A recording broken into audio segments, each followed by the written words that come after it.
Salut, c'est Gnogno.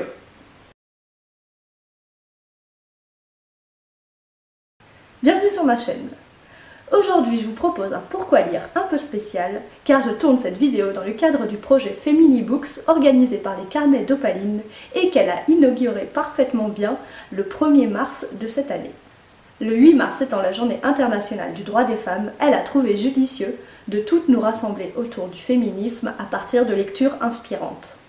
Hier, Plume à Papote vous parlait de Yoko Tsuno et aujourd'hui, c'est avec joie que je vais vous présenter Olympe de Gouges, une bande dessinée écrite par Catel et Bocquet et publiée chez Casterman dans la collection Écriture.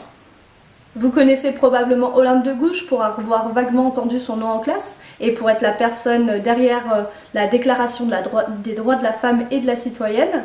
Mais est-ce que vous pouvez m'en dire plus sur cette femme qui fait aujourd'hui figure de pionnière du féminisme?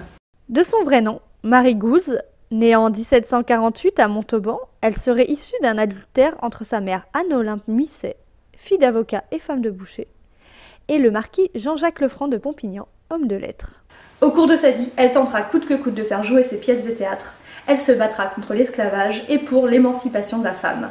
Pendant la Révolution française, elle prendra position contre Robespierre et finira guillotinée à Paris le 3 novembre 1793. Je vous laisse faire quelques recherches pour en connaître plus sur les subtilités de ses prises de position et sur sa vie mouvementée. Elle fut un temps délaissée dans les mémoires, mais aujourd'hui elle est de plus en plus célébrée et reconnue comme la première féministe française. Mais même si elle a obtenu son buste à l'Assemblée nationale l'année dernière, elle n'est toujours pas entrée au Panthéon alors qu'elle est une candidate pressentie à chaque sélection. De nombreux équipements et rues portent son nom et beaucoup d'artistes lui rendent hommage. Personnellement, je me rappelle avoir étudié au lycée l'œuvre du coréen Nem Jun-paik, nommée Olympe de Gouges dans la fée électricité, pour mon épreuve d'art plastique. D'ailleurs, vous pouvez voir cette œuvre au musée d'art moderne à Paris. Cette très rapide biographie, laissez-moi vous parler de ce qu'en ont fait Catel Muller et José-Louis Bocquet. Cette bande dessinée est un petit bijou de travail et de recherche en noir et blanc sur plus de 400 pages, avec des dizaines et des dizaines de pages d'annexes à la fin de l'ouvrage. Mais n'y voyez pas d'obstacle, car la lecture se révèle fluide et les annexes ne sont pas nécessaires à la compréhension. Elles sont là pour aller plus loin et libre à vous de pousser vos recherches ou non.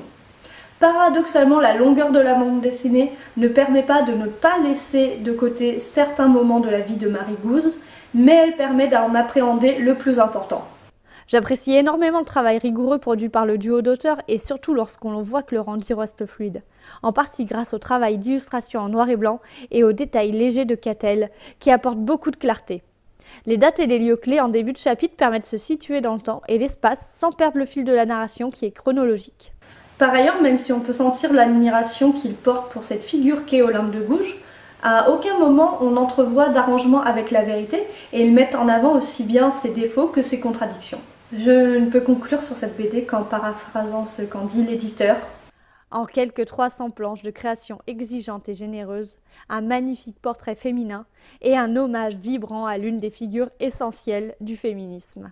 Et n'hésitez pas à lire toutes les autres œuvres de Catel si vous voulez plus de lecture graphique sur des figures féminines fortes et surtout les autres BD avec Bocquet dans la collection Écriture chez Casterman, parce qu'il y a aussi Joséphine Baker et Kiki de Montparnasse qui sont toutes les deux très intéressantes.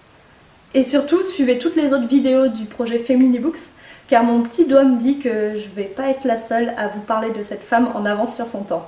Quant à la vidéo de demain, elle sera retrouvée sur la chaîne de Mazarine qui devrait être sur les 4 filles du Docteur March. Je vous laisse entre de bonnes mains. La femme naît libre et demeure égale à l'homme en droit. La femme a le droit de monter sur l'échafaud. Elle doit avoir également celui de monter à la tribune.